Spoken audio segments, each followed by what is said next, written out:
韩星野，你这个废物！竟然在天才学院举办的竞赛综艺上得了个倒数第一啊！这韩家的脸都被你丢尽了。早知道是这样，就算你是我们的亲生儿子，也不应该把你接回来，让你死在乡下算了。妈，不可能的，他们一定是算错了，我不可能是倒数第一啊！韩星言，人呢要有自知之明，水平不行还敢来参加比赛，你是不是记着哥的才华才跑来丢人现眼？我没有啊，没有。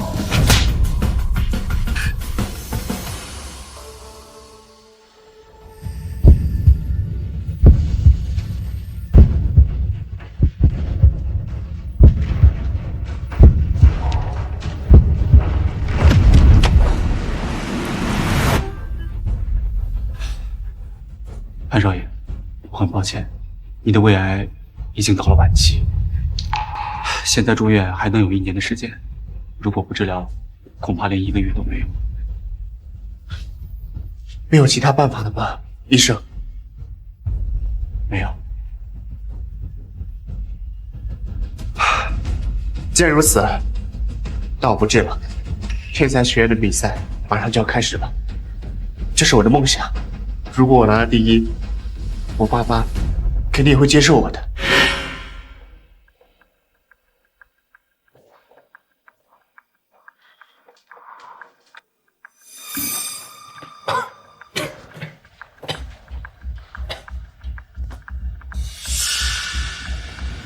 韩星野，就算你是韩家的真少爷又怎么样？你还是比不过我，爸妈也不可能接纳你。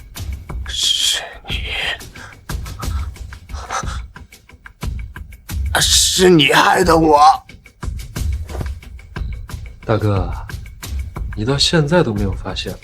每次考试比赛，我们的答案都一样，你心里面就没有一点疑惑吗？哎，你相信这个世上有人能够听到别人的心声吗？你能偷听我的心声？没错，现在告诉你也没关系，可以安心上路了。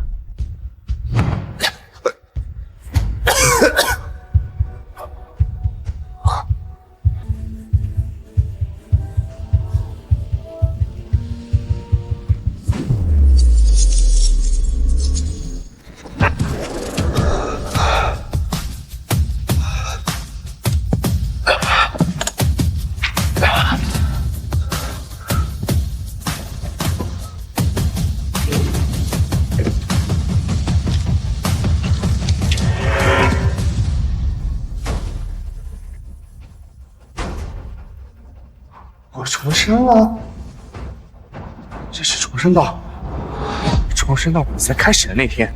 恭喜宿主绑定竞赛系统，宿主需要在比赛中积极答题，并回答正确，可获得寿命延长奖励。只要我努力答题，我就可以活下去。如果宿主消极答题并回答错误，将痛苦奖励。宿主生命倒计时3个小时。3小时，足够完成比赛了。上一世，我被韩立偷听，死在比赛结束那天。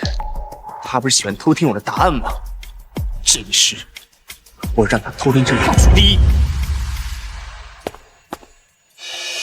星爷，你怎么还在这儿？比赛马上就要开始了。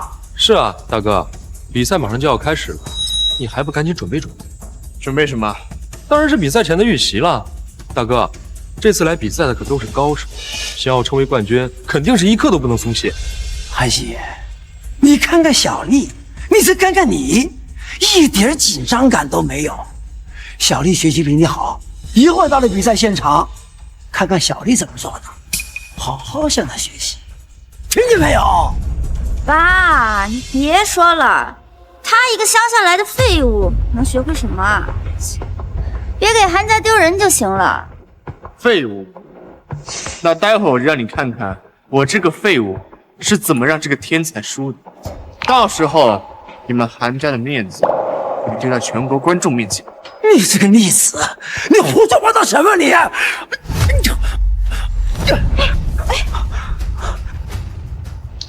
大哥，我知道你对我抢了你这么多年的身份不满，可你要是撒气的话，也不能气爸爸。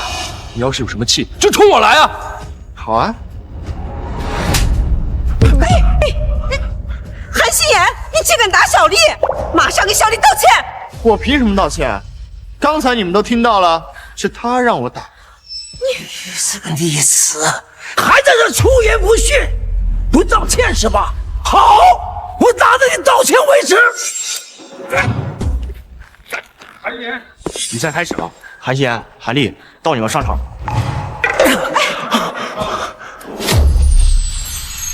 欢迎各位来到天才学院全国知识竞赛的比赛现场，我是本场的主持人李宁。本场比赛为1v1 PK 竞赛，共3场，每场10道题，答对得1分，总分高者将为本次比赛的冠军，可获得天才学院的保送名额。第一场比赛将由2位选手韩丽、韩星妍准备上场。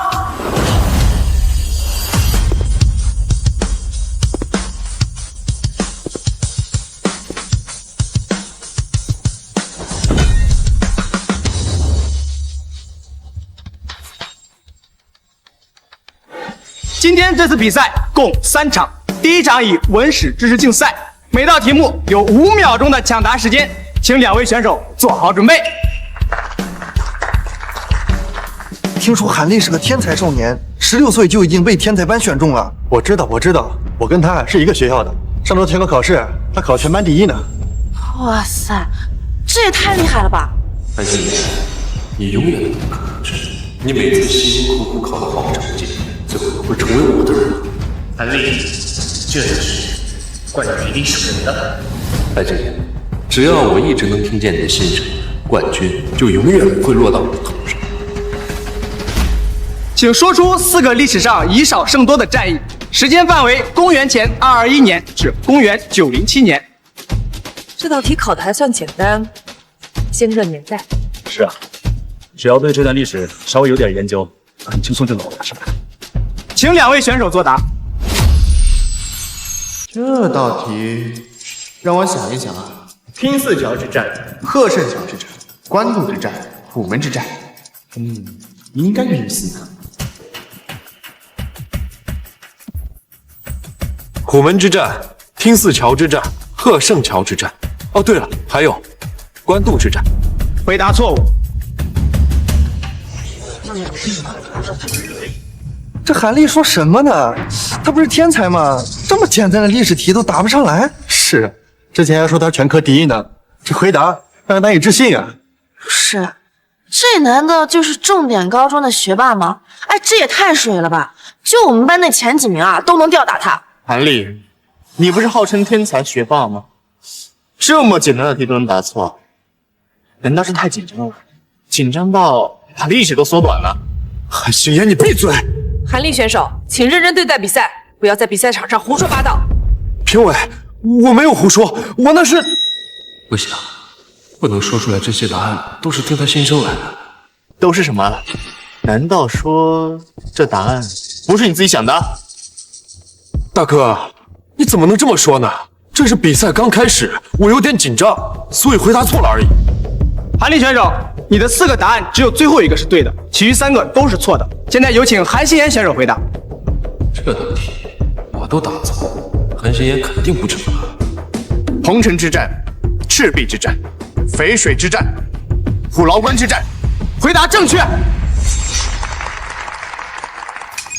宿主第1题回答正确，奖励生命时长30分钟，现在剩余生命时长3小时15分钟。什么？韩星妍知道这个答案？什么情况？为什么韩星妍回答对了？难道他知道我能听见他的心声？怎么觉得我回答正确有些不可思议？看来这韩星妍比他弟弟厉害啊！是啊，之前学校传闻韩星妍不如韩丽，可到了比赛现场，一道题都给测出来。你们闭嘴！韩星妍不可能比得过韩丽的。就是，我们花了这么多钱和时间培养小丽，那韩心妍乡下来的，接受教育比我们这里落后10几年，怎么能比得过？就是，说不定这第一道题，韩心妍就是瞎冒碰上死耗子，刚好知道吧。大哥，你别怪爸妈说话难听，他们这是关心则乱而已。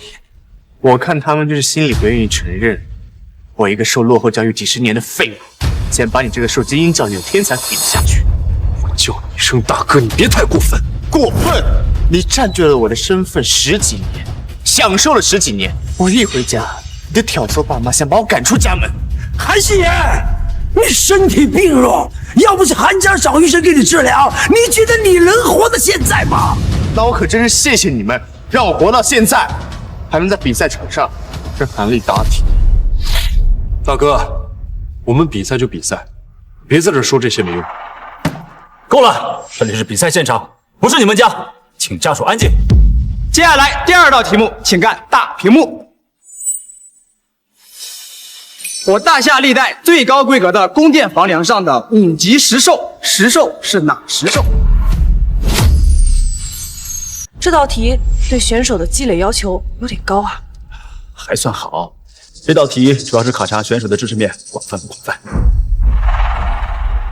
这就是12生肖：子鼠、丑牛、寅虎、卯兔、辰龙、巳蛇、午马、未羊。韩心妍这是在干什么呢？比赛你竟然分心唱歌，是不是脑子有病？果然是这样，只要我在内心不想进去谈，他就答不上来。难道他已经知道我的秘密了？恭喜韩心妍选手抢到抢答键，请作答。我大夏的最高宫殿上的几兽，分别有龙凤这2个代表最高权力，狮子勇猛威德，守护宫殿；天马代表皇家威德，通达四方；海马代表皇家威德，深入四海；酸泥赈灾降福；谢至独角神兽，象征皇帝明辨中间邪；侠鱼灭火赈灾；斗牛镇水防灾；夯实防雷消灾。这就是10大吉兽。回答正确，韩心妍选手答对2题，积2分。不行，这第2道题怎么还不会了？不可能，韩心妍是在耍我吗？还是他真的不知道答案？可能这些文学题不是哥的强项，等到了后面的题，哥的分数一定能追回来的。是啊，雪儿说的对，小丽平时补的都是理科，文学她没怎么学嘛。在学校的时候，这韩立理科每次都考满分，到了这些比赛，这文科上，这韩立这么差劲。不过让我没想到的是，这韩心妍在数学上回回都满分，没想到文科也这么好。大哥，恭喜你啊，连续2题都答对。对啊，跟你这个废物同台比赛，赢你还不是轻轻松松？检测到宿主消极答题，扣除奖励并实施惩罚，扣除宿主生命时长3个小时，剩余生命时长10分钟。够系统，没想到还有这个规定，必须积极抢答才能获得奖励。是的，宿主不仅要回答正确，积极回答才能获得奖励。怎么办？还有不到30分钟，我得想办法尽快获得系统奖励啊！怎么办？韩心妍，你就答对了2道题，现在就这么得意了？后面还有2场比赛，谁拿冠军还不一定呢。不行，我得快点答题，不然时间肯定不够了。行了，废话少说，你要比赛就赶紧比，不比赛趁早下去。我叫你一声大哥是尊重你，可你也不能当着这么多观众的面就这么对我呀！韩立，你个草包，自己肚子有多少东西自己不知道吗？这是装模作样。韩心妍，你就侥幸赢了2局就目中无人呐！小丽呀，比你学习好，还比你孝顺，你应该呀好好向她学习。够了，这里是比赛现场，不是你们家客厅，赶紧闭嘴！大哥，我知道你是因为父母没有公开你的身份，所以一直耿耿于怀。但是咱们现在是在比赛现场，你也不能这样吼爸呀！韩立，要是你还有点脸的话，你就应该在我回来的时候主动离开韩家。韩心妍，我告诉你，小丽就是我们韩家的少爷，这一点永远不会变。我让他，自从我回到韩家，我让他多少次了？还有，在我回来之前，他连学校前100都没进去过，你就没有怀疑过他吗？大哥，你对我有意见就算了，现在怎么还诬陷我？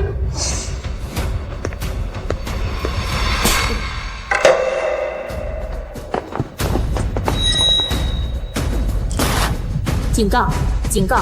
宿主生命倒计时5分钟。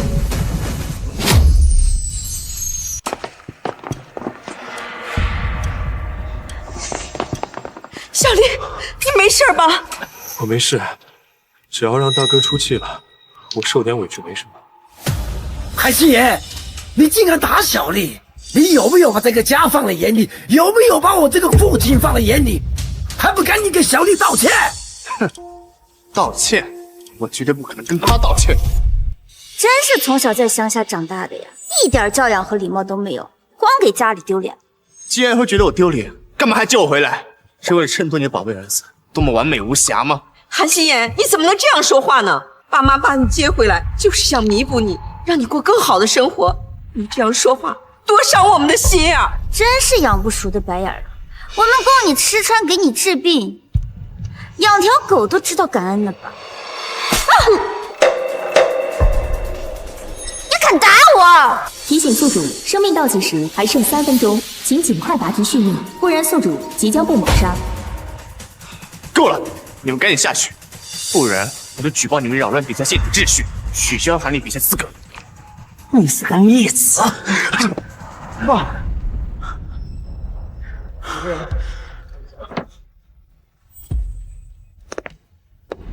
主持人，就尽快开始下一道题目吧。请无关人员下台。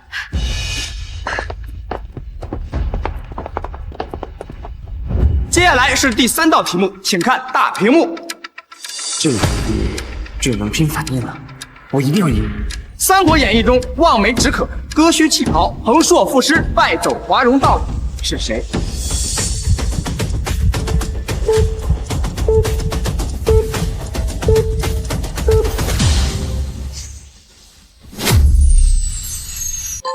韩熙妍选手率先抢答，请作答。曹操，回答正确，韩熙妍选手再得1分。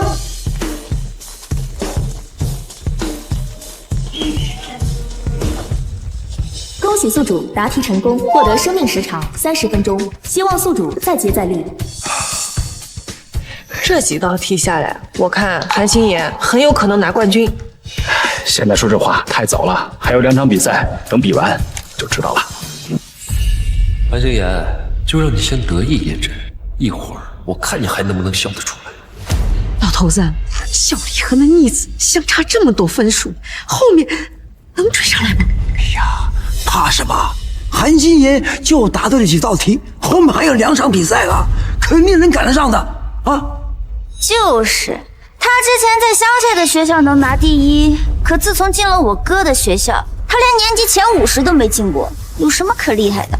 这韩星妍看着也不像乡下来的乡巴佬，知识面比一直补习的韩丽都厉害啊！我看呀，他就不是不知道，他压根儿就不会。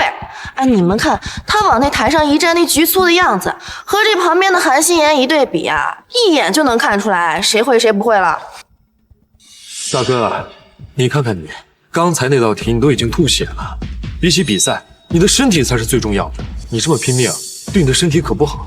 再说了，你拿冠军又能怎么样？你的身体又撑不住你上大学。韩丽，我怎么样？不用你在这假惺惺。还有，别以为我不知道你是用什么手段拿的奖。别以为我不知道你是用什么手段拿的奖。韩星妍，你什么意思啊？第1场比赛已经到了尾声，最后一道题目，请看大屏幕。屈原《楚辞》中的《九歌》的第1章叫什么？韩星妍到底是什么意思？难道他是知道了，一直在耍我？东皇太一，回答正确，韩熙妍选手再得1分。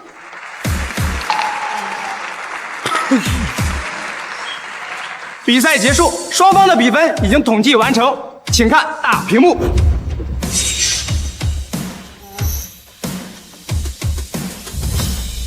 恭喜韩星妍选手以悬殊的比分赢下本场的胜利，大家鼓掌！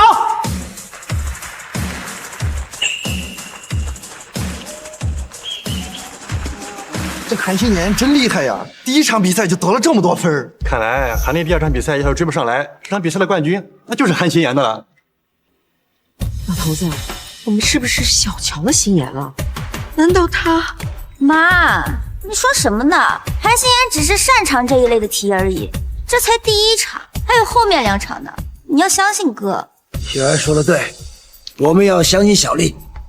小丽，加油！这一世，结局一定会不一样。不可能，这么奇幻的事，他怎么可能知道？他不可能知道。恭喜宿主第一场比赛获胜，奖励翻倍，奖励生命时长1个小时。看来，只要我赢得每场比赛的胜利，奖励就会翻倍，我就一定能活下去。进入天才学院上学，进入木教社的团队，完成我的梦想。不行，我得想个办法，不然照这样下去，韩星妍一定能拿到冠军。我一定要趁这个比赛把韩星妍给压下去，等比赛结束后把他赶出韩家。韩丽，怎么了？看见这比分你不行了。大哥，我可是全年级第1，我怎么可能不行？虚张声势。大哥，你敢不敢和我赌一把？我凭什么跟你赌？就凭咱们2个的赌注。什么赌注？在这场比赛中，谁拿到冠军，输的那位就要在媒体面前。要是你输了，你就在媒体面前公开说你以前的成绩都是假的。韩星妍，你别太过分了啊！答应了，但如果你输了，你就要在媒体面前公开承认，说你韩星妍不如我韩丽，一辈子都是我韩丽的手下败将。输，我不可能输，我也不能输。好，我答应你。等等，这个赌注不行。韩星妍要是输了，他就得滚出韩家。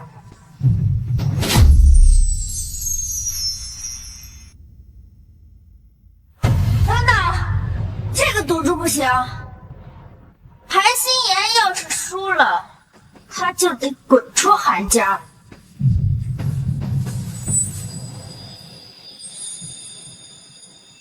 雪儿，这会不会太严重了呀？妈，只有这样才能让韩星妍长长记性，不然她每次都看哥不顺眼，扰得家里不安宁。这就是我血脉至亲的家人，处处比邻自己的亲儿子，将一个养子放在心上，真是可惜。哪怕我真认了，我也不会再留在这个家。我答应。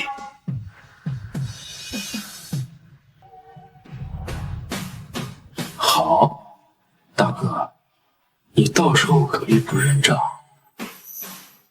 哼，你最好说到做到，别到了最后，你才是那个耍赖不认账的人。你放心，说到做。第2场比赛马上就要开始，请2位选手做好准备。接下来，我一定要全赢，我一定要活下来。全赢？可笑！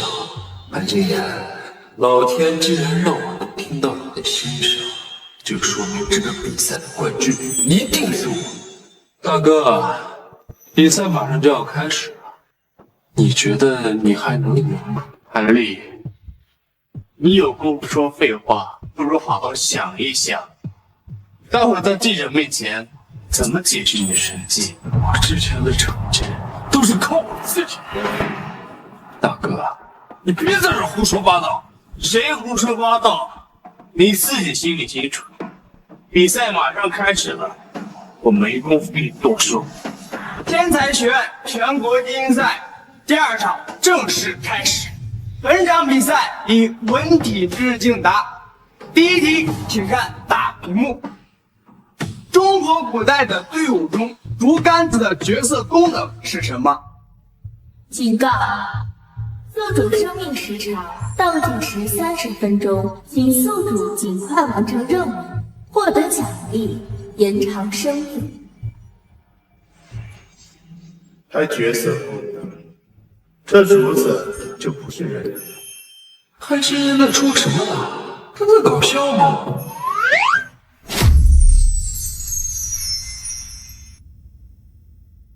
韩星妍在说什么呢？他在搞笑吗？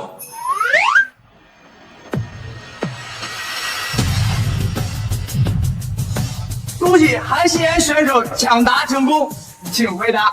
拿竹竿的是李我跟报幕员，还为我念白引导剧情。回答正确，加1分。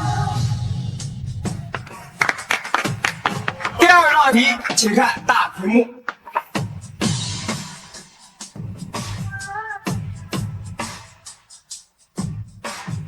恭喜韩欣妍选手加1分。第3题。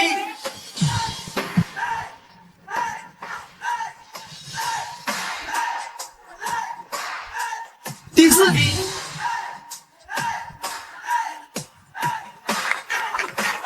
第5题。第6题。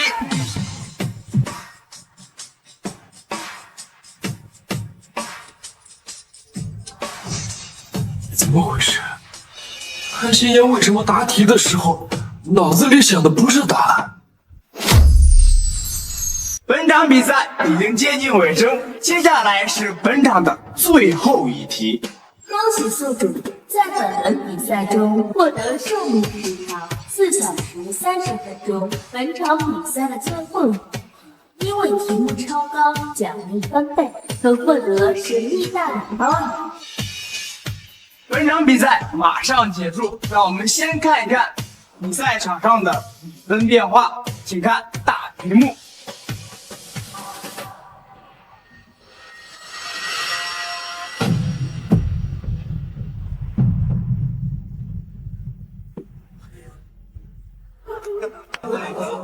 这小丽到底怎么回事？一直不答题，这第2场比赛0分呐！跟你说，刚刚比赛的时候，我就看到小丽站在那一动不动，是不是真不会呀？我哪知道哥怎么想？韩星妍，你别得意的太早，你答的再多，冠军也落不在你头上。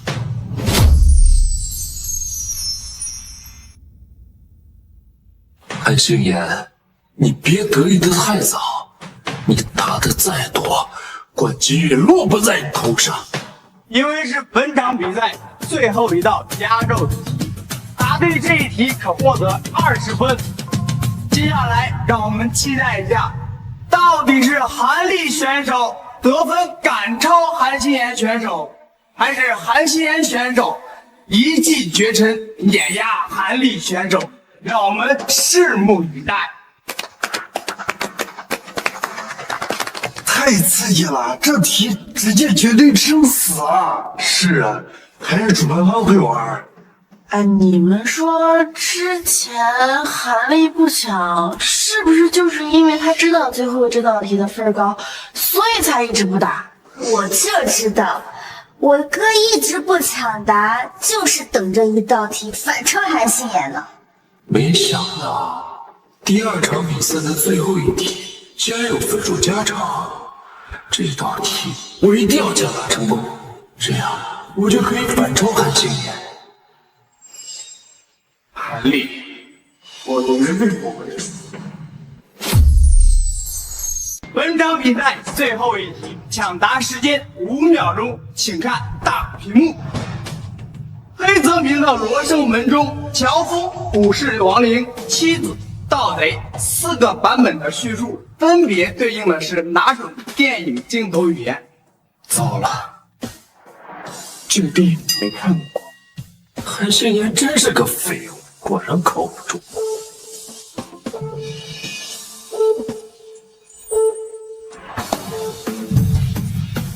恭喜韩信言选手，请回答。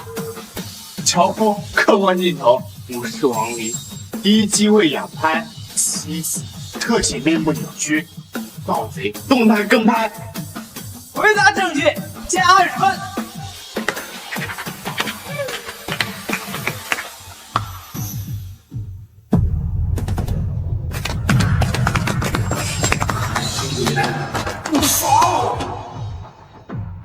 这叫多行不义必自毙。回答正确，赢得第2场比赛，获得寿命时长1个月。神秘大礼包与道杖是否？恭喜宿主获得道具。接下来，宿主每拿对一道题，能获得对手1名胜。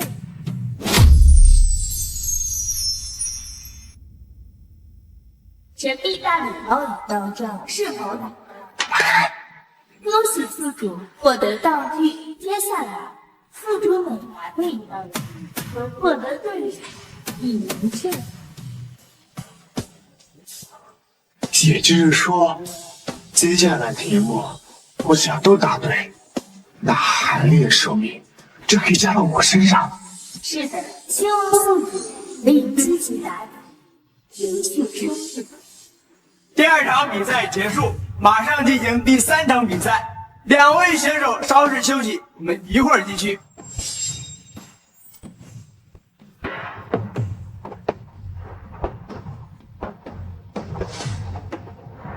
小丽，你怎么样？是哪儿不舒服吗？将比赛到现在，才只得2分呀！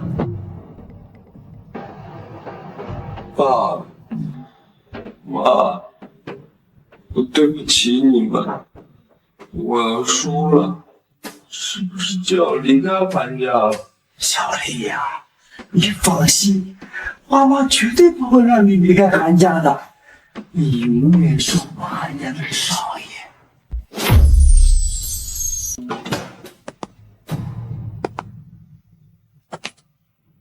哟，张老师，你可算来了！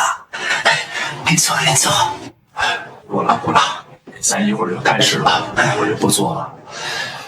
你们找我来是有什么事要说吗？张老师，这个你收下，我们得小心翼翼。你们这是？张老师，你看我们家小丽跟韩信言比赛差那么多分，你看有没有什么方法帮帮我们家小丽呀？帮是能帮，只是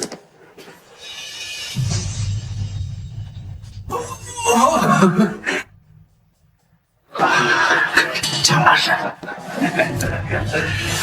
哎呀，我跟你们说啊，这次比赛前面得多少分呀都不重要。周老师，您这是什么意思？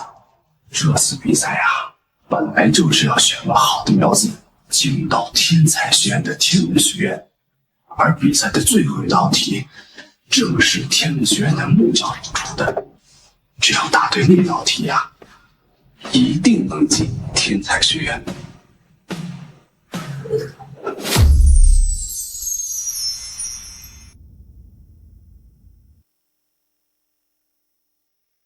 而比赛的最后一道题正是天文学院的木匠出的。只要答对那道题呀，一定能进天才学院。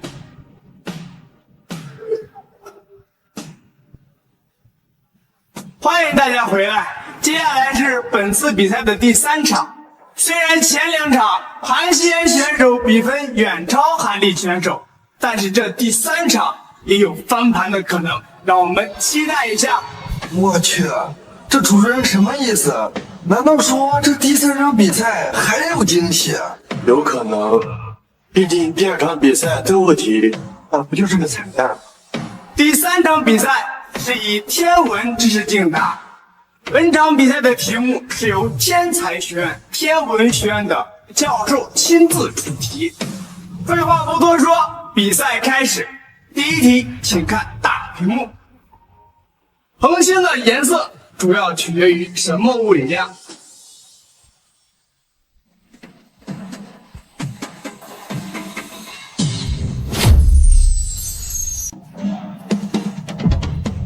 表面温度，表面温度越低，越接近于母色；温度越高，越接近于蓝色。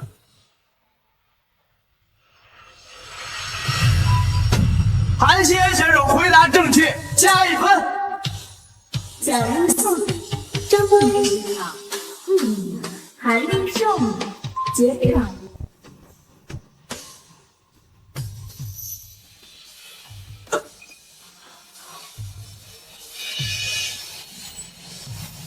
怎么回事？我肚子怎么这么大？难道是因为早上没吃饭？第2题，请看大屏幕。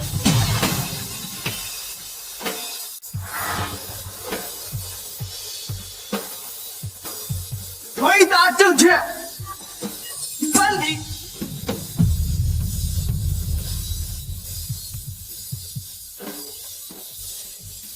第4题。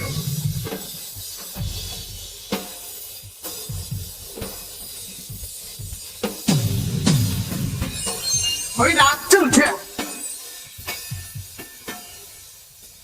接下来是本场比赛的倒数第2题，请看大屏幕。什么是潮汐锁定？恒星公转周期等于自然周期，始终同一面面向中心天体。回答正确。恭喜宿主答题成功，宿主身体不正，已转给对手。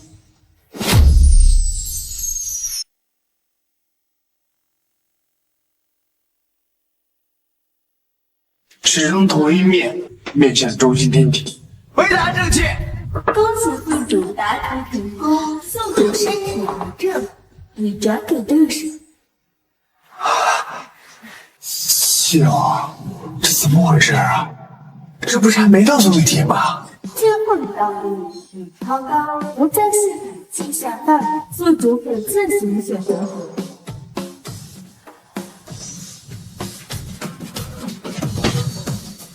韩丽，你这是怎么了？这光是站在这儿没答几道题，就虚弱成这样，比我这病秧子还不如啊！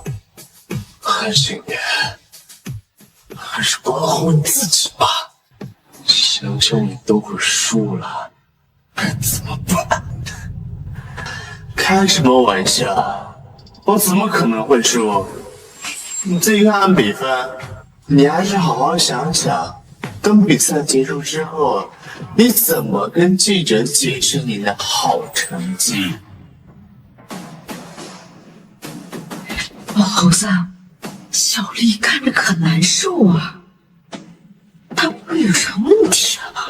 别担心，可能是快到最后一道题了，有些紧张啊。爸妈，你们就别担心了，有张老师在，只要哥答对最后一道题，哥就赢了。韩星妍那个废物就能滚出韩家了。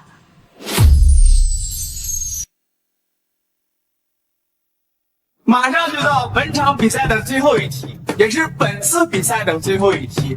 按照上一场规则，这道也是终极压轴题。本道题目是由天才学院天文学院的穆宇教授亲自出题。什么？穆教授就是那个年仅30岁就在国际上获得海因曼天体物理学奖的大佬？我还听说啊，这穆教授最近成立一支研究团队，要研究银河系结构，还要绘制银河系3维地图。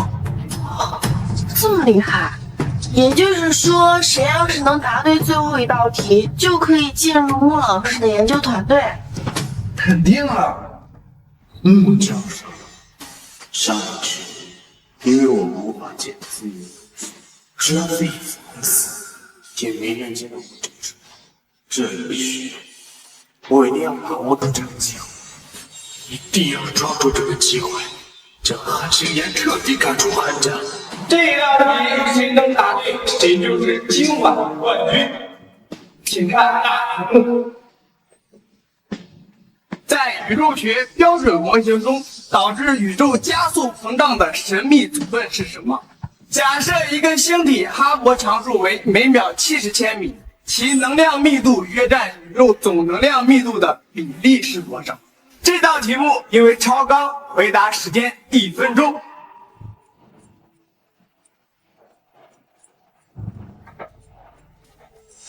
不用1分钟，我已经知道答案。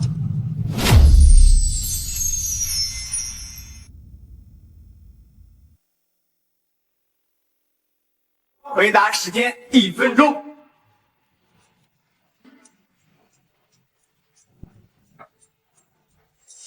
不用1分钟，我已经知道答案。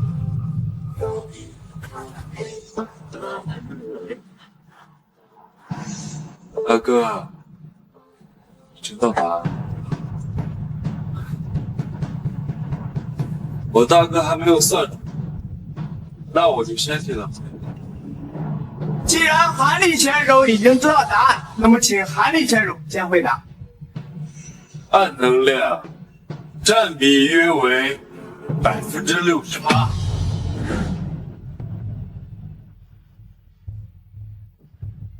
教授，这神真这么厉害，才看一眼题目就知道答案了。是啊，这么厉害的天才，我们一定不能错过。等等，这个孩子在写什么？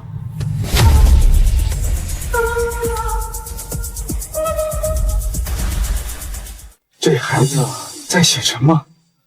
穆教授，这不是你之前一直没有估算出来那个行星距离？这小子他怎么算出来了？孩子聪明啊，就看了一个哈勃参数，就知道我们要测算哪个行星。这么厉害的人物，我们一定要招进团队。快点开车，我们抓紧过去。韩立选手回答正确，恭喜韩立选手获胜。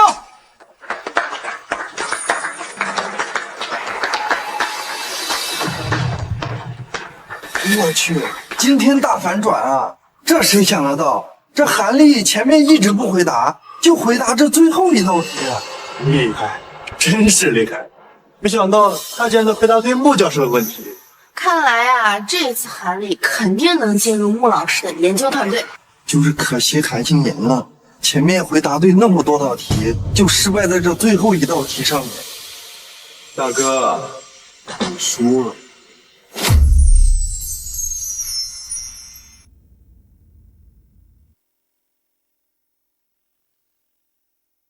就是可惜韩星言了，前面回答对那么多道题，就失败在这最后一道题上面。大哥，你输了。你好好想想，等会在媒体面前，你该怎么说吧。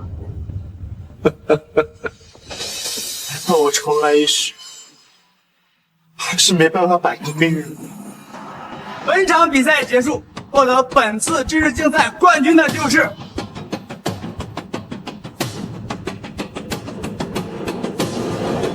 韩立。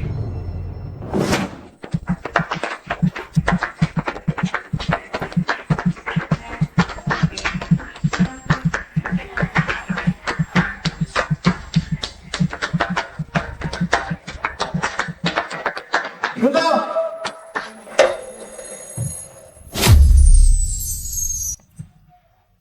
等等，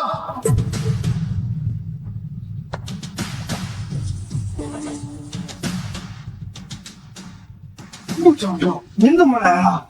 等等，主持人，这场比赛还没有结束。什么情况？穆教授怎么来了？天哪，穆教授怎么来了？不会是因为韩立吧？他答对比赛这道题，是过来看他的。大哥，您看见了吗？穆教授亲自，肯定是来找我的，马上我就能被招入他的研究。哎呀，穆教授啊，您亲自来了，您是不是来找答对最后一道题的选手啊？是啊，你们是？是我们的儿子韩立，他答对了比赛的最后一道题。太好了！最近我们组建了一个新的研究团队，需要大量的研究人员。你的孩子啊，这么优秀，正是我们研究团队所缺的。是啊，我们家小丽非常崇拜穆教授，希望跟着穆教授好好学习呢。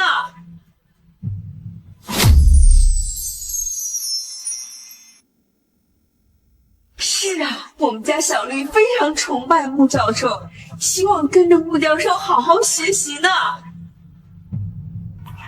崇拜也是，虽然消除了癌症，可还是失去了实现自己的梦想。只有天才学院研究天然的梦想。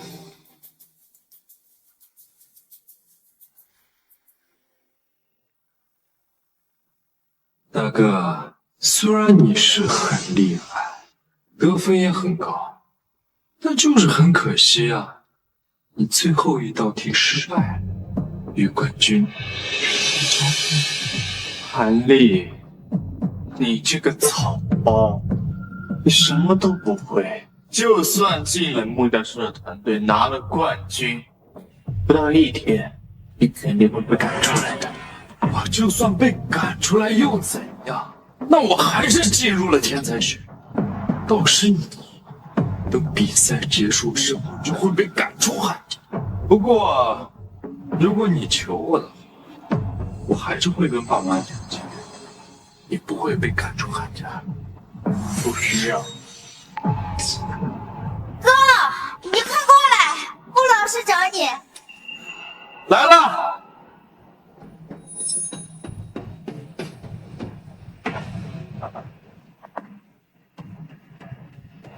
我找的人不是他。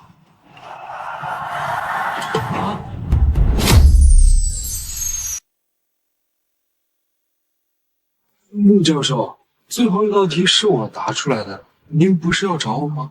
是，但是我找的那个人是测算出振兴光矩的那个人，他刚刚计算出来。哎呦，穆教授，您是不是看错了？他连最后一道题的答案都不知道，怎么可能是您要找的人呢？不可能，我明明在视频里边看得清清楚楚，是他计算出了振兴的光矩。可是，是我们小丽答对了最后一道题啊！最后一道题是你答对的？对，穆教授，最后一道题是我答对的。怎么回事？我明明看到他计算出了振兴的光矩，怎么可能不会知道这道题的答案？难道有一天？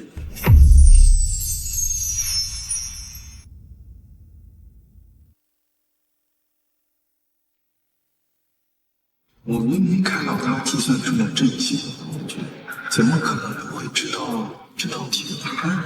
难道有一天？穆教授，您是不是看错了？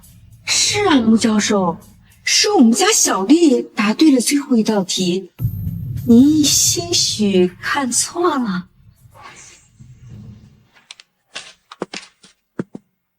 哎，等等，那位同学，你先别走。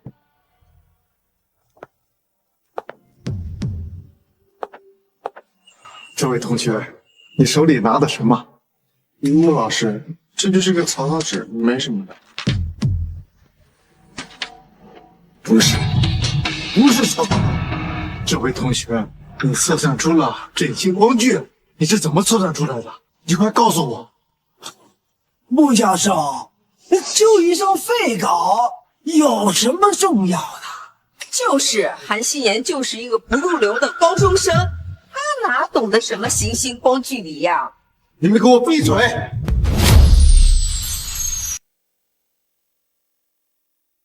你们知道什么？这颗行星我们已经研究了很多年，这对于域外行星有着至关大的作用。这位同学靠题目数据就测算出了光距，这就是我们需要的人才。那穆老师，我可以进入您的团队吗？当然可以了。小丽，你怎么了？韩丽，她这是癌症发作了。胡说八道什么你？你自己有病，还诅咒韩丽？我说的都是真的，你们要是不信的话，可以带她进医院检查一下，等癌细胞扩散就晚了。韩心妍，你闭嘴！是不可能患癌症的。穆教授，我告诉您一件事吧，韩心妍她活不了多久，就算她进了您的团队，她也做不了研究。是啊，穆老师，韩心妍患有癌症，哎，一直都是我们家给她找医生治疗的，医生说她活不过1个月了呢。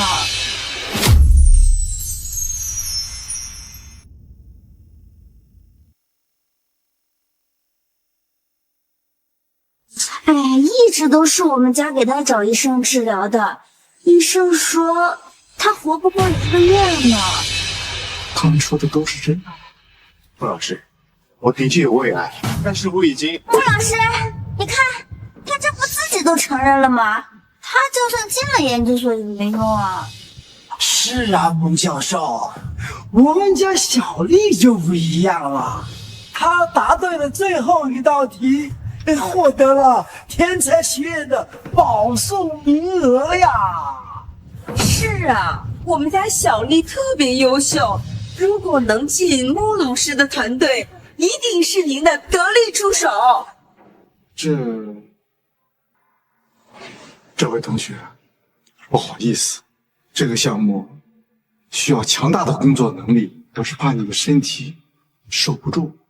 穆老师，我的身体真的已经好了。韩心妍，你不要在这里胡说八道好不好？什么你的病好了？昨天比赛之前，你的主治医生打电话给我，说你身体不抓紧时间治疗，你只能活1个月啦。韩心妍，我真的没有想到，你为了抢夺小丽的名额，竟在穆老师面前胡说。韩心妍同学，还是你的身体要紧。既然你的身体病得很重，就抓紧时间找医生医治。穆教授，我的身体真的已经完全好了，待会儿我去医院做个检查，等检查报告拿出来，我给你看。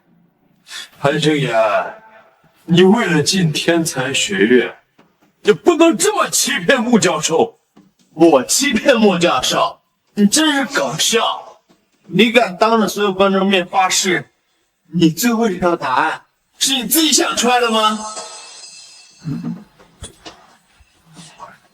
前面2场比赛，你加起来还没10分，怎么到了最后一题，你突然开窍了，突然就会答了？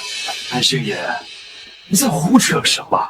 前面那几道题都是文学题，我不感兴趣，所以我才没答呢。这最后一场呢？这最后一场比赛，你只答对了最后一道题，怎么？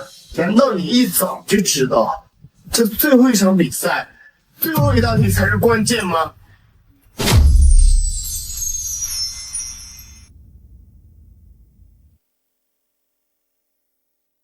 这最后一场比赛，你只答对了最后一道题，怎么？难道你一早就知道这最后一场比赛，最后一道题才是关键吗？哎呀，这韩丽，你前面居然是什么都没有来，真是奇怪，整场比赛下来就答对3道题，很惊人。这样说你有证据吗？我没有证据，那你这就是在诬陷我。污蔑？我有什么理由污蔑？知道了，你就是气爸妈没有帮你，而是在帮我，所以你才来诬陷我的。你说这话什么意思？穆教授，其实韩星言他才是韩家的少爷。之前因为一场事故，导致他在乡下生活了10几年，恨我抢了他的位置，所以一直想把我赶出韩家。韩立，你还要点脸吗？你占据我身份10几年，还在这装模作样，污蔑我！韩星言同学，他们说的是真的。是早餐没吃吗？啊，妈，你们也真是的，哥今天答了一天的题，现在肯定饿得不行啊。等这结束了，我去给他买点吃的吧。那就麻烦雪儿了。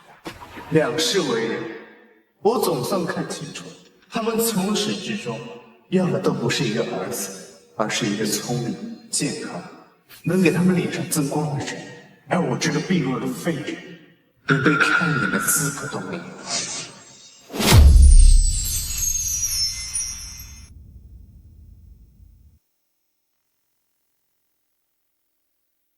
他们从始至终要的都不是一个儿子，而是一个聪明、健康、能给他们脸上增光的人。而我这个病弱的废人，连被看一眼的资格都没有。穆教授，比赛结果刚刚主持人已经说得很清楚了，我哥就是冠军。既然这位同学答对了最后一道题，那他就是本届比赛的冠军。等比赛结束后，他就可以到研究团队去实习，到时候亲自带他。没想，太好了！谢谢穆老师。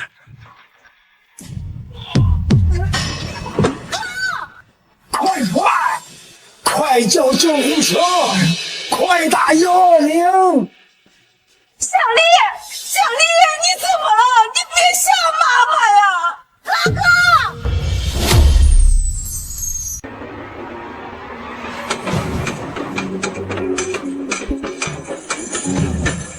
家主体在外面等待。都是你，明知道今天要比赛，还不让小丽吃饱上场。我早上怎么没有做饭了？都是你们，没等小丽下来就吃得一干二净，一点都没给小丽留。早上的时候，我和爸都以为哥已经吃完了，就剩韩信也没吃，所以就没给他留啊。谁知道哥也没。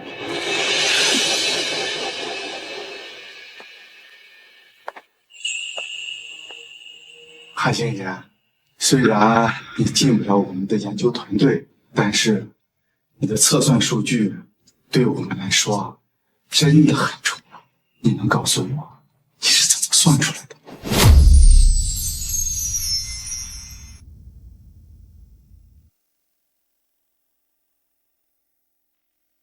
韩星言，虽然你进不了我们的研究团队，但是你的测算数据对我们来说真的很重要。你能告诉我你是怎么算出来的？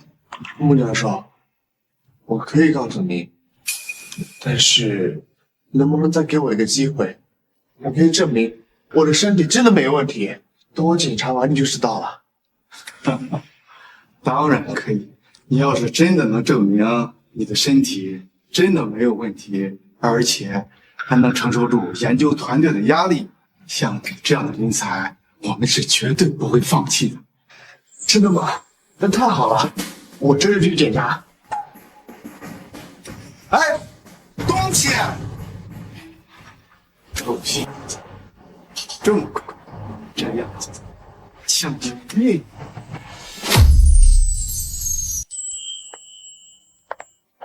老师，来得正好，学校的研究团队出了问题，一会儿你替我去趟医院。去医院干什么？韩星言不是测算出了振兴光矩吗？我想让他进研究团队。可我听说韩心妍的身体状况不好，得了癌症，她能承受住高压研究吗？我也是这么跟他说的，可是这小伙子呀，就是不死心，说他的身体没有问题，能承受住研究压力。胡闹！要是他的身体真的出了状况，他负得起这个责任吗？别说这么早啊，我还已经去医院检查身体，你替我到医院看一看，看看他的身体到底怎么样。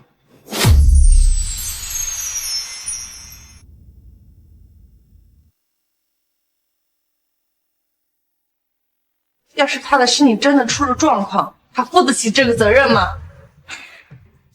别说这么早啊，我还已经去医院检查身体，你替我到医院看一看，看看他的身体到底怎么样。穆教授，那韩丽呢？她获得比赛冠军，咱们研究团队预算有限，要不对，你去看看。要是韩晶妍的身体没有问题，那就要他吧。那要是身体状况不好呢？要是这个小伙子真的和我们没有缘分，那就韩丽吧。好，我知道老师，那我先去医院看看他。来，等一等，把这个还给韩星妍。好，我一定交给他。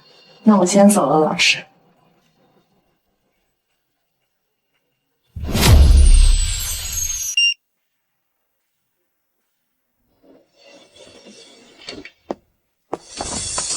哎，医生，我儿子怎么了？我们刚才做了一个 CT 扫描，等会儿你去找医生看情况。啊，当我们看过，问题不大，应该就做个小手术就行。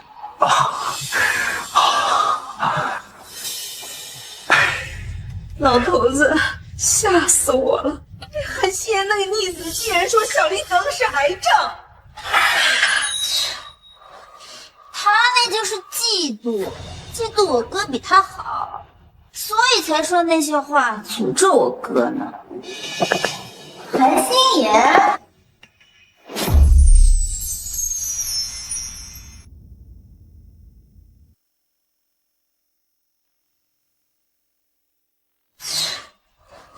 他那就是嫉妒，嫉妒我哥比他好，所以才说那些话诅咒我哥呢。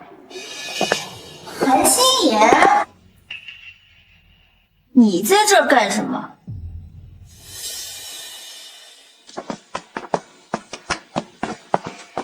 韩心妍，我跟你说，小丽已经获得了保送名额，你要是聪明点，赶紧找赵律师看病，别整天的胡搅蛮缠。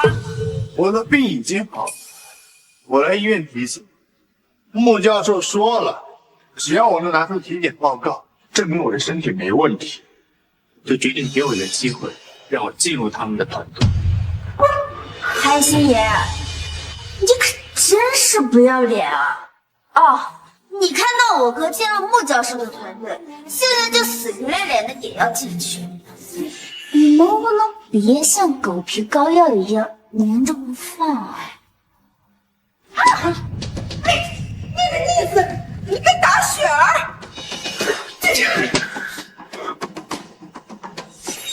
我有什么不敢打的？之前韩冰怎么欺辱我，我不在意。我知道你们心里没我，不在意。可这是我好不容易得来的机会，你竟然这么侮辱我！我跟雪儿组了队。韩心妍，我们可是你的亲生父母，当初看你折磨的不成样子，我们把你接回来治疗，你不但不感激，现在反而埋怨我们。你还知道啊？你们是我的亲生父母啊！你们对一个养子都那么细心，对我这个亲生儿子就像垃圾一样嫌弃。心妍，你怎么能这样说呢？小丽在我们身边陪伴了10几年，就像亲生的一样，反倒是你自小离开我们身边，现在越来越生疏了。啊，既然如此，从今天我就离开韩家。正好你们就当没有找到过我，我也不碍你们的眼。你这个逆子，竟然说出这样的话！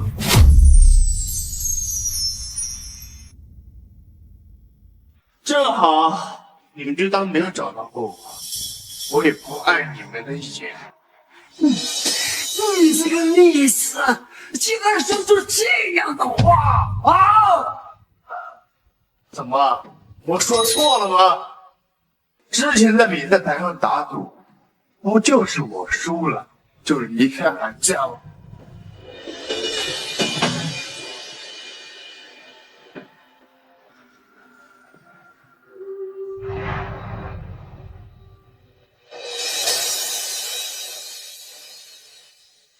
小丽，小丽，你怎么样？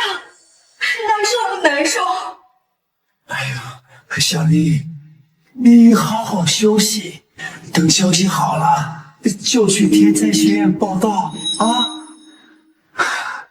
爸妈，雪儿，我没事，你们不用担心。刚才大哥的话我都已经听见了。爸妈，大哥他毕竟是你们的亲生儿子，让他离开韩家对大哥来说也不公平。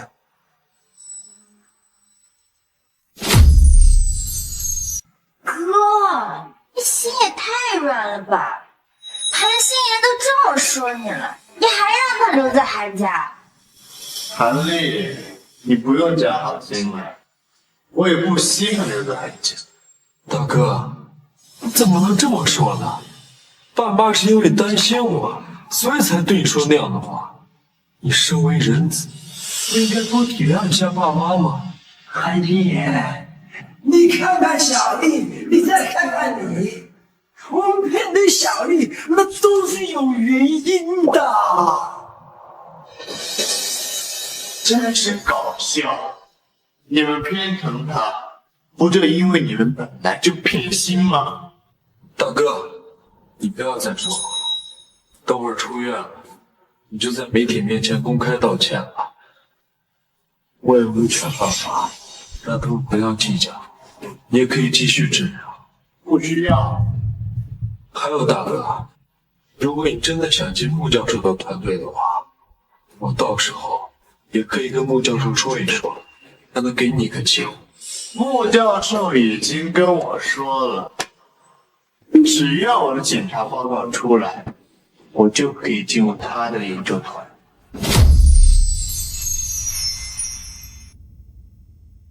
穆教授已经跟我说了，只要我的检查报告出来，我就可以进入他的研究团。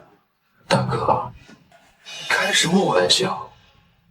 你身体，医生说了，你活不过1个月了。谁跟你说的？我的病已经好了。倒是你，我劝你去好好检查检查身体，可别最后大意了，像我一样患了癌症都不知道，等到了晚期可就不好治了。大哥，我知道我在比赛中得了第1名，你不甘心，可你不能一直诅咒我呀！韩星爷，你这个例子，我看要把你逐出韩家，这个家才能安静。好啊，正合我意。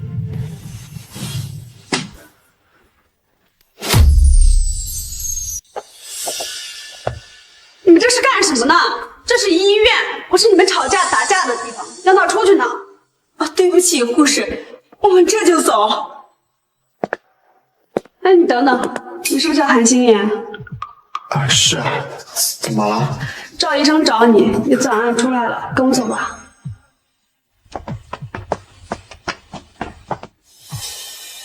怎么回事？为什么韩先言会这么笃定他已经没病了？难道他的病真的没了？不可能！我是亲耳听到医生说的，韩先言活不过1个月。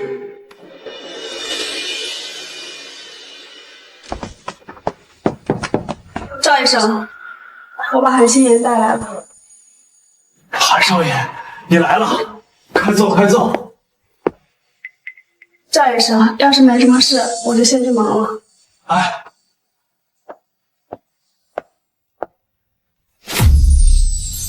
真是奇迹啊！医学奇迹啊！郑医生，怎么了？韩少爷，比赛之前你的癌细胞已经扩散开了，现在已经好了。什么？我的病真的好了？虽然系统说我的癌症已经转嫁给韩丽，但心里还是不确定。没想到是真的，好了，真的好了。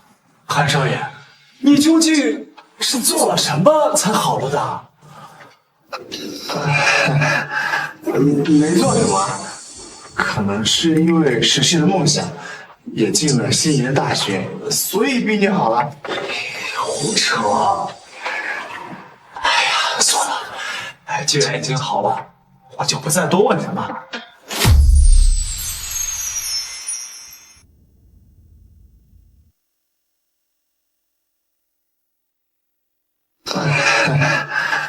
没做什么，可能是因为实现了梦想，也进了心仪的大学，所以病就好了。胡扯！哎呀，算了，既然已经好了，我就不再多问什么。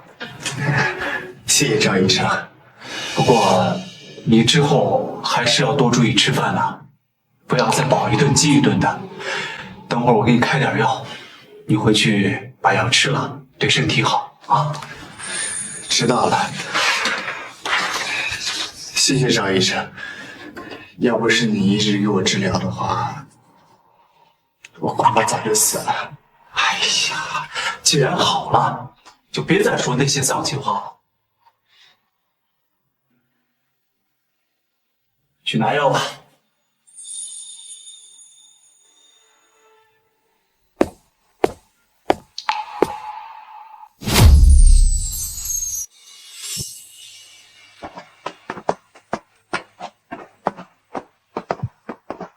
赵医生，韩先生，你们来是来问韩大少爷的病吗？他那个例子啊，是死是活跟我没关系。我们过来呀，是想让你看一看这个片子有什么问题。那你们先坐等我先看一下啊。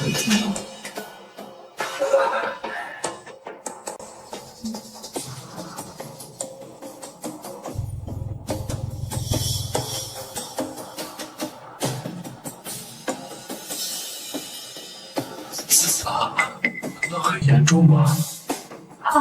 赵医生，急救室的医生说我个肚子里有个瘤子，不过看着不大，应该做个小手术就可以了。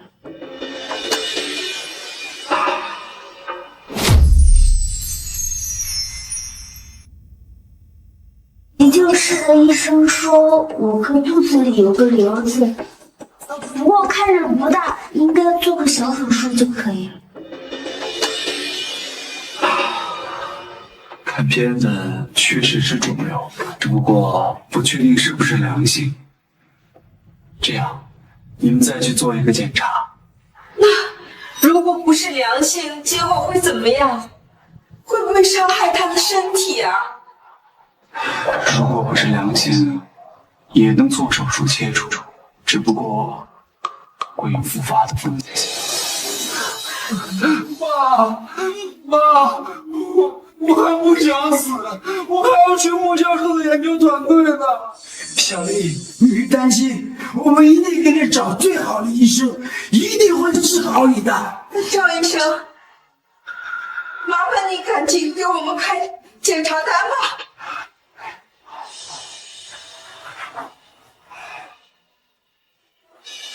检查的，直接做检查就行。好。那谢谢邵医生啊。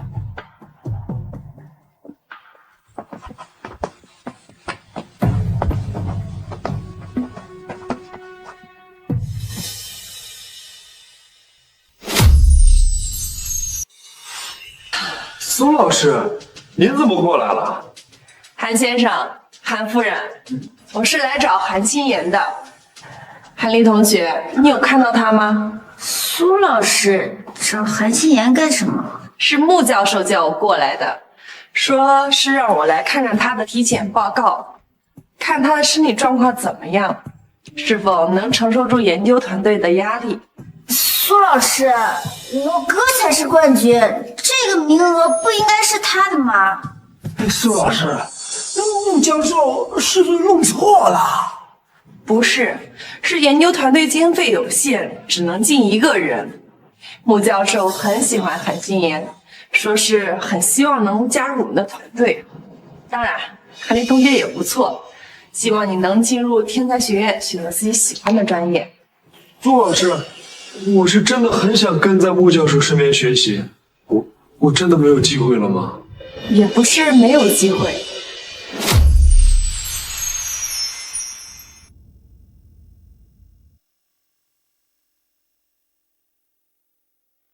陆老师，我是真的很想跟在穆教授身边学习，我真的没有机会了吗？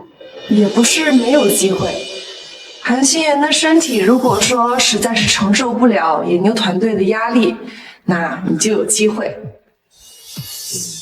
这个名额一定是我的。哎，苏老师啊，韩心妍身体一直是不行的，哪像我们家小丽呀，健康聪明。哎，你跟穆教授说一说，直接让小丽进入得了。这我也不能私自做主呀。韩丽家属，据说有缴费啊，苏老师，我们去缴一下费。哎，雪儿，你先跟你哥回病房，我和你妈去缴费啊。那我就先走了。哎，好。苏老师再见。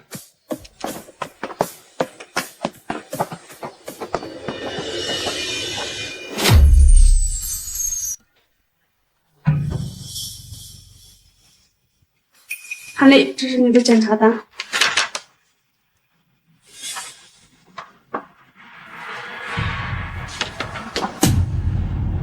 雪儿，这不是真的，是不是？是不是？这是假的？哥，他们肯定是弄错了，你等着，我去找那个护士问清楚。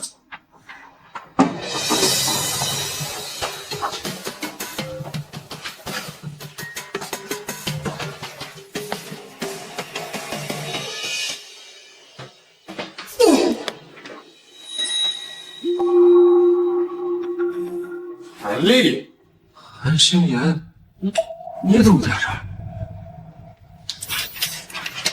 我当然在这儿，我来检查，毕竟我身患癌症嘛。倒是你，怎么从急救室出来的？病还没好，住院了？我的病早就好了，是爸妈不放心我才让我住着。韩丽，别装了，我看见你跟我说，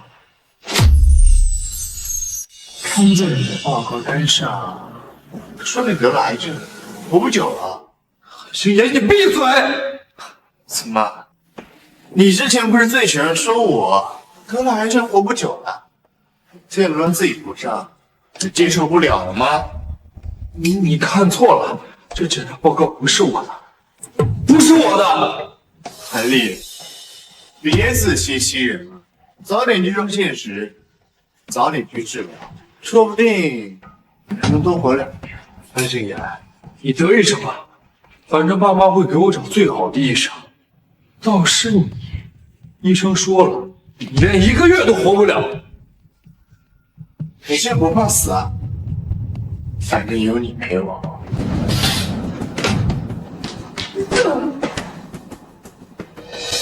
心妍，你竟然敢打我！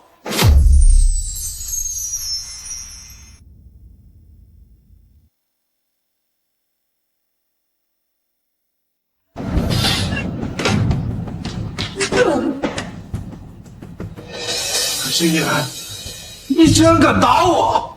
韩立，我忍你很久了，之前的事情得找你算账。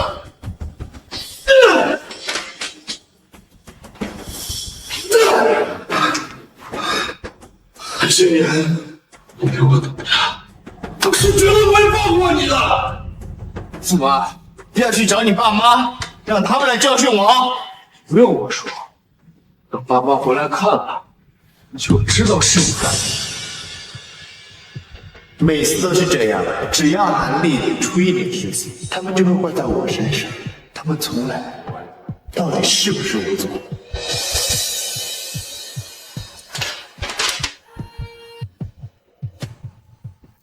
这是韩星妍的检查单，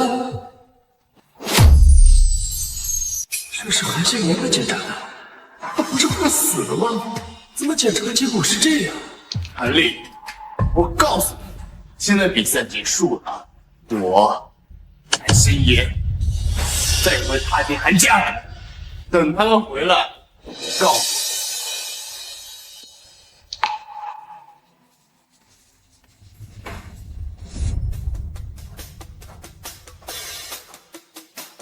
韩心妍，苏老师，你怎么在这儿？我就是来找你的。找我？是，研究团有事情，穆教授先回去了，他让我来找你。如果你身体没问题的话，就让你进入穆教授的团队。真的吗？穆教授真的是这么说的？是，穆教授还说了，你是个人才，不去的话实在太可惜了。太好了。哦，苏老师，这是我的检查报告。我的主治医生跟我说，我已经痊愈了，可以是研究团的高压工作。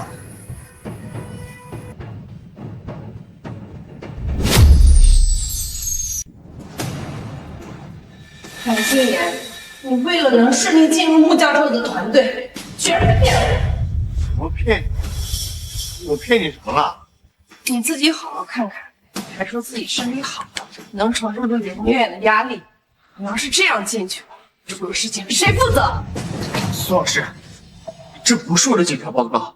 韩心妍，你别在这跟我说了。苏老师，我的身体真的已经好了，完全康复了。我也问过我的主治医生，他说我现在身体跟正常人一样。不是你的，那是谁的？我知道了，我知道这个检查报告是谁的了。谁的？是韩立的。我刚在病房门口刚打了一架，就是那时候拿错的。我去找他换回来。哎，苏老师，你怎么在这？还有那个栗子，跟着苏老师这边干什么？韩先生，韩夫人，我来找韩心妍就是为了看她的检查结果，没想到是韩先生骗我。你这个栗子，你竟敢骗苏老师，还不赶紧说我道歉！苏老师，对不起，但是苏老师啊，我觉得穆教授那个研究团，我们家小丽合适的。是啊，苏老师，我们家小丽从小就聪明懂事，抗压能力还强呢。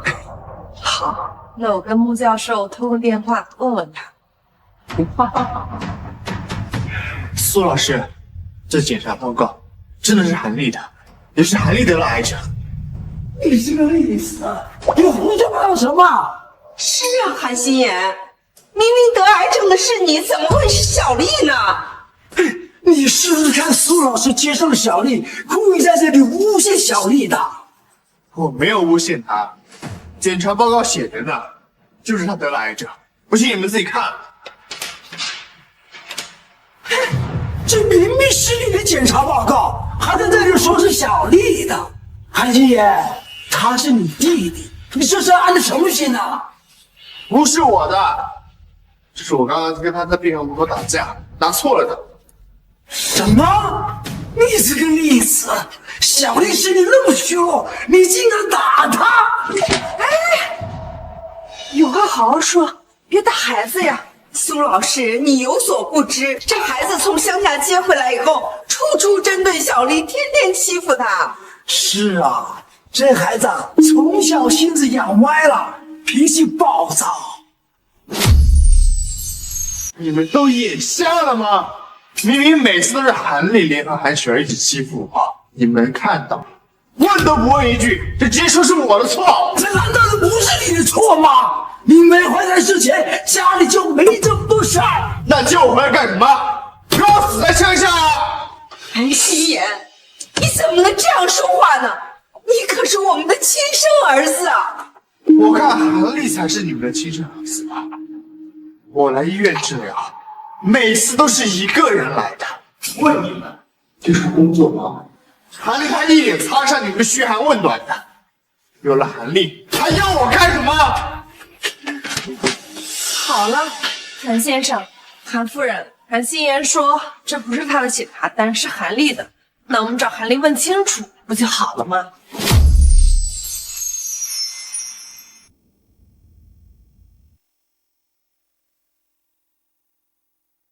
韩先生、韩夫人，韩希言说这不是他的检查单，是韩丽的。那我们找韩丽问清楚，不就好了吗？好，我们也正准备回病房。宋老师，那跟我们一起过去。来，请。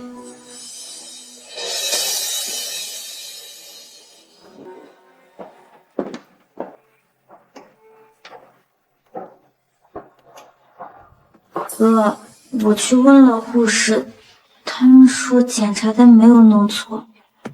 我知道。哥，你手上的这个是？这是韩心妍的检查单。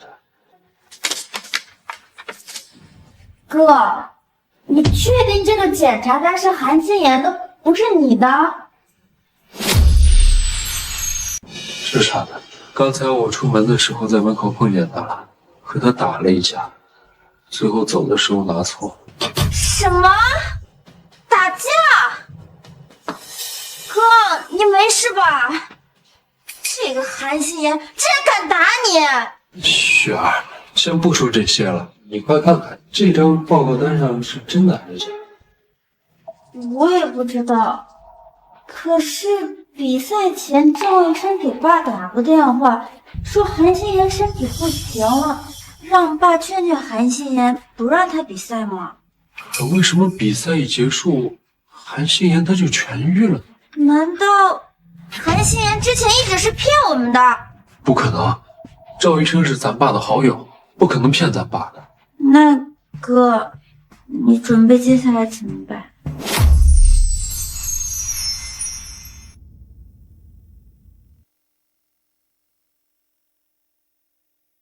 难道韩心妍之前一直是骗我们的？不可能，赵医生是咱爸的好友，不可能骗咱爸的。那哥，你准备接下来怎么办？不行，不能让爸爸还有苏老师知道我的身体状态。爸妈，哥他……爸妈，你们终于回来了，苏老师也过来了。韩丽，报告单拿错了，把我的还给我。大哥，什么检查报告单？在说什么？我听不懂啊！刚刚我们两个在门口打架，两个报告单掉在地上，我拿错了，你把我的还给我。大哥，这个检查报告单就是我的，你说错了。韩丽，你胡说！韩心妍，我看你才是胡说，这个检查单就是哥哥的。怎么，检查结果不好，看着哥也做了检查，就想着跟哥换了？韩心妍，你不要太无耻。到底是谁无耻？苏老师，这的确是我的报告单。苏老师，这真的是我的报告单。韩心妍，你再胡搅蛮缠，我也找人把你轰出去。大哥，你说这话有证据？你有证据能证明这个报告单是你的吗？韩丽，你这个小偷，你偷了我的人生还不够，现在还要偷我好不容易得来的机会吗？韩心妍，你看清楚，这个报告单上没有你的名字，你凭什么说我哥是偷来的？我为什么不能说？你偷走了我的人生，你享受了父母的偏爱，你享受原本属于我的一切，难道我不该说吗？难道不该骂吗？韩丽，得癌症滋味怎么样？我说过。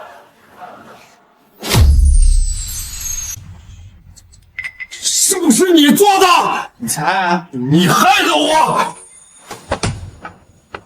韩立疯了，把他拉住啊！爸妈，韩星言，韩星言他害我，你还在这倒打一耙？刚是谁先动了手啊？你还在这冤枉上我了？韩星言，你对小丽做了什么？我没对他做什么，你们可以问问他对我做了什么。毕竟按照他刚才说的，我才是病人。他刚刚那么殴打病人，我是不是可以去报警？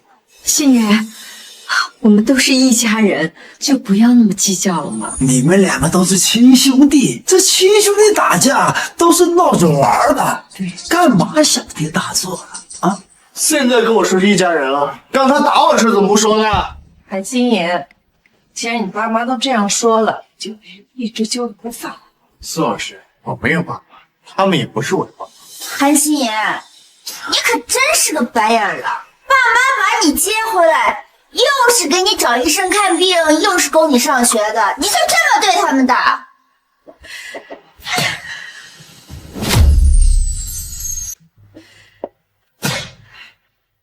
苏老师，这就是我爸妈。只要韩立受点伤，就不分青红皂白的打我。从来了这个家之后，我都不知道挨了多少打了。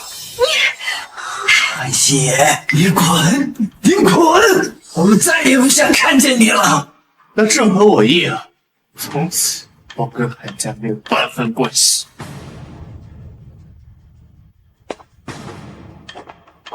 请问你是韩星言选手吗？我要出去，麻烦让一下。韩星言选手，我们是专门来采访你的。是的，比赛结束后，我们一直在找你。你们想问什么？韩星言选手，请问你是怎么根据一个数值就推算出来了那个行星的距离？这里面真的没有暗箱操作吗？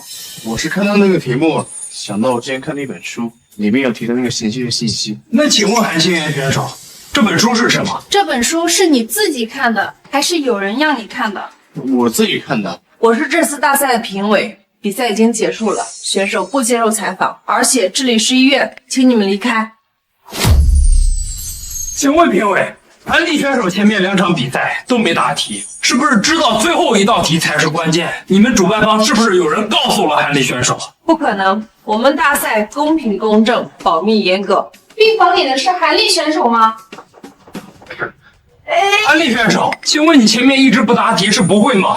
韩立选手，请问你是怎么知道最后一题才是关键？韩立选手，你真的是靠自己的实力答对了最后一道题吗？我哥一直都是年级全科第一，最后一道题当然是靠实力答的。那他前面不答题是为什么？那是韩立选手，你为什么不能自己说呢？我前面不回答，是因为我身体不舒服。对啊，那你们都没看到，我哥现在都生病住院了，需要休息。你们赶紧等等，等等，大哥，咱们之前打的赌还记得吗？记得。怎么了？那正好，趁这个时候记者都在，我们是时候兑现。韩星言选手，请问你们打了什么赌？我们的赌约是，如果我赢了，韩星言将要在记者面前说他不如我，一辈子都是我的手下败将。如果我输了，我就会说，哼，韩立，说不出来了。韩星言选手，韩立选手输了，到底要说什么？韩立输了的话，他就在记者媒体面前说，他以前的成绩都是抄的。韩立选手，韩星言选手说的是真的吗？当然不是真的，而且韩星言已经输了，马上就要兑现赌约了。谁说我输了？比赛的最后一题是我答对了，我是那场比赛的冠军。你不是输了吗？可我解出了穆教授需要的答案，他也要招我入团队，我没有输。苏老师，我不是记得韩星言的体检报告不过关吗？苏老师，我是不是记得韩星言的体检报告不过关吗？是，韩星言同学的体检报告不过关，所以不能加入穆教授的团队。苏老师，那个体检报告真的不是我的，我的身体真的已经好了。大哥，还这样说？那你就拿出证据。你光凭一张嘴，谁会信你？韩星元先生，请问你得了什么病？他不说，我来替他说。韩星妍，他得的是胃癌。什么？胃癌这么严重？是啊，而且他的病还是我们家给他找医生治疗的呢。没想到这个韩星妍还是个白眼狼呢。他一比赛完就在这里诬陷我儿子，说我儿子得了病，还是和他一样的病。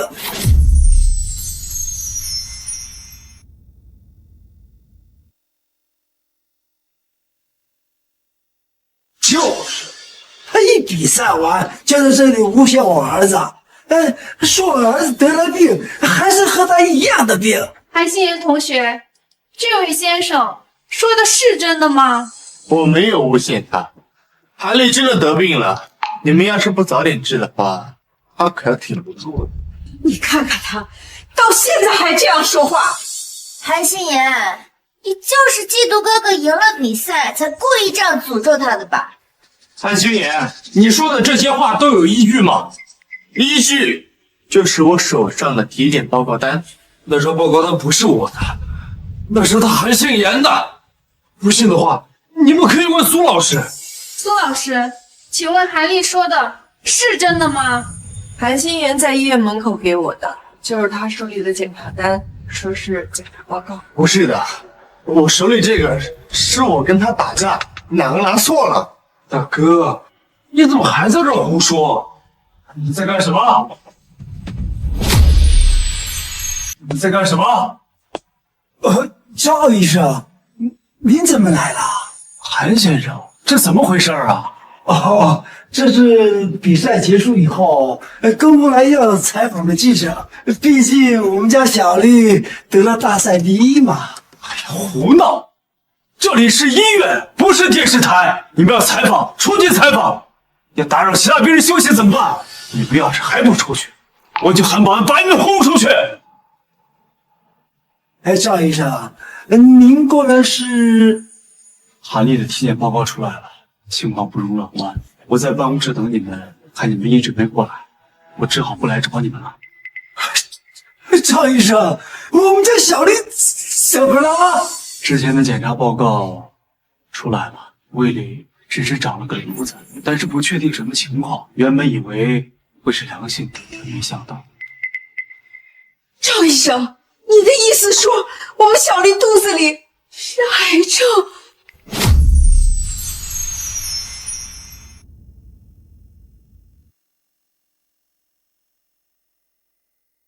原本以为会是良性的，没想到。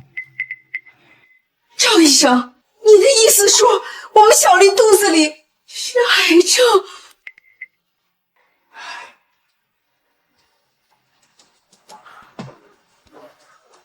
完了，完了，我的一切全完了。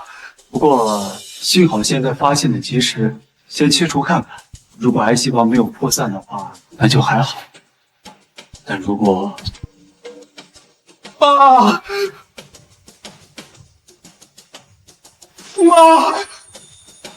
我还不想死，我不想死。韩先生，韩太太，你们先不要伤心，跟我先去办公室聊一下治疗方案吧。好。韩星妍，你怎么还没走啊？韩星妍，你怎么还没走啊？赵医生，你来的正好，我的报告单错了，你帮我再拿一个吧。你要这干什么？他们不相信我已经好了，还觉得我只剩1个月的寿命。韩星妍的癌症已经治愈了，而且检查报告上显示，他的身体现在和正常人一样，请你们放心啊。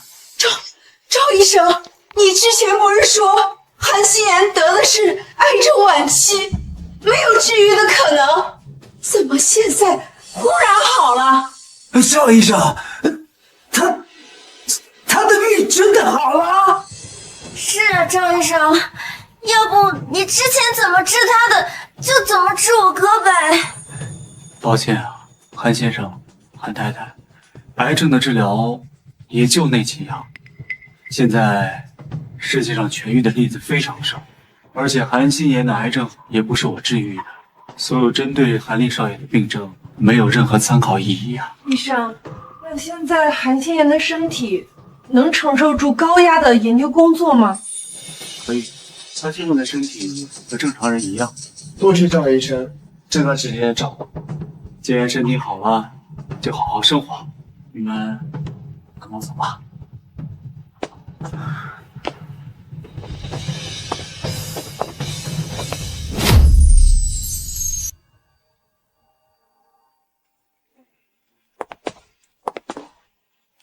韩心妍同学，对不起啊，之前的事情是我误会了你。没事，我知道苏老师的顾虑。如果我的身体情况真的很糟糕的话，进入穆教授的团队肯定会对团队造成损失的。韩心妍同学，是穆教授让我给你的，他说很欢迎你进入他的团队。我也很崇拜穆教授，希望以后可以成为像他那样的人。那我就在天才学院里面等你喽。我一定会准时报到的。